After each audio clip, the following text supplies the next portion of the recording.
You can't.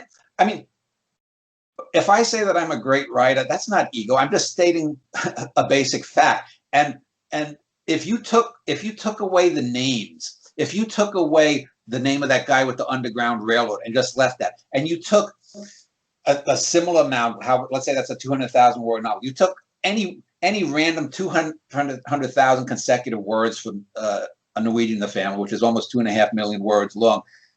My work is better. It's better written. It not only brings you in, but you know, art is a thing that helps translate reality, translate the cosmos. If I give you a character, and there are lots of little characters. One of my favorite moments in the whole of The Norwegian in the Family is where the mob boss Paulie Maravelli is getting a haircut from a guy who turns out to be from his old town in Sicily, and he keeps making these passive-aggressive, violent remarks about Paulie and his past, knowing his past. And he's got the blade there, shaving Paulie and what. And yes, I remember this. It's about those hands, isn't it? Is it middle hands, or is it there's some other thing the barber's insecure about? It's it has to do like with his sister or something, and how Paulie was once engaged to his sister and what. But the thing is, remember it.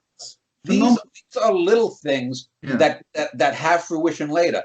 Another great moment, for example, if you remember, there's a scene late in the book after that big 900,000 word digression with Bit trips through literature on acid. Yeah. So after that, we get the revelation of how basically Big Frank got the Norwegian to kill Paulie by blackmailing him. But we have this description of Bit von Rheingold suddenly, you know, outside the theater of his latest schlock film. He sees the Norwegian. They're talking. They're on a park bench or whatnot. And then all of a sudden you hear, stop. And it's Paulie Maravelli. Yes. He had his guys filming them.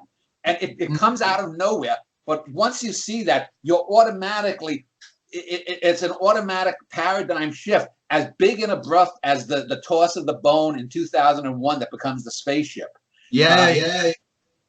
And that's the kind of thing. These are things that if you just think about them, they come now they come naturally to me. I can't say that. No, there's an old saying attributed to many painters that it took me decades to learn how to paint a masterpiece in 3 hours. But the thing is, people aren't trying now. If you look at the stuff that's being published, if you look at the last 30 years, the few books that you could make arguments for greatness are from guys like William Kennedy here in America, who were publishing 50 years ago. There hasn't been anyone published that's good. Zadie Smith in England, for example, her stuff is crap. There's an Indian American woman, Jhumpa Lahiri, who publishes crap. And you know what it is? Jhumpa Lahiri's shtick is, I'm going to write about white middle-class people, but I'm going to call them Indians because I'm going to throw in a little ginger and spice and eat, you know. It's basically brown face.